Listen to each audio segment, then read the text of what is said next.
Hi friends, lower back pain இருக்கிறவங்க இமீடியட்டாக ஒரு ரிலீஃப் கிடைக்கிறதுக்கு ஒரு ஸ்ட்ரெச்சஸாக பார்ப்போம். அதுதான் ஃப்ராக் ஸ்ட்ரெச். அது பண்ணுறதுக்கு ஒரு பெட்டு மாதிரியோ இல்லைன்னா ஏதாவது பில்லோ வச்சுக்கோங்க. அது எப்படி பண்ணுறதுன்னா, 2 காலையும் எவ்வளோ கேப் வச்சுக்க முடியுமோ அந்த அளவுக்கு வச்சுக்கோங்க.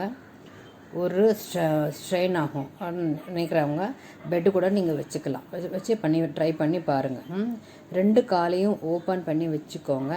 ஓப்பன் பண்ணி வச்சுட்டு முன்னாடி ஏதாவது ஒரு பில்லோ கூட வச்சுக்கலாம். நீங்கள் எல்போவை கூட அந்த பில்லோவை வச்சு பண்ண முடியும்.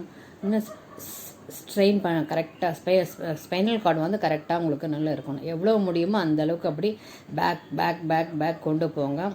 கொண்டு போயிட்டு மறுபடியும் வந்து அதே ஒரு ஸ்ட்ரெச்சஸ் கொடுங்க. உங்களுடைய brain, inner thighs, pelvic region stretches கிடைக்கும். லோயர் பேக் பெயின் இமீடியட்டாக உங்களுக்கு நல்ல ஒரு ரிலீஃப் கிடைக்கும். பின்னாடி முன்னாடி மறுபடியும் பின்னாடி முன்னாடி லாஸ்ட்டாக ஒரு தடவை கொண்டு போயிட்டு அப்படியே நல்ல பெரிய ஒரு ஸ்ட்ரெச்சஸ் நல்லா ஒரு 2 செகண்ட்ஸ் வந்து நல்லா ஒரு ஹோல்டு பண்ணிங்கன்னா உங்களுக்கு நல்ல ஒரு பேக்கில் வந்து நல்ல ஒரு ரிலாக்ஸ்டாக ஃபீல் பண்ணுவீங்க. உங்களுடைய பேக் பெயின் இது போகிறது நல்ல ஒரு ஃப்ரீயான ஒரு பொசிஷன் கிடைக்கும். இது வந்து எப்போ வேணால் சாப்பிட்டதுக்கு முன்னாடியே செய்கிறது ரொம்ப நல்லது. இது செஞ்சு பாருங்கள், நல்ல ரிலீஃப் கிடைக்கும். தேங்க்யூ.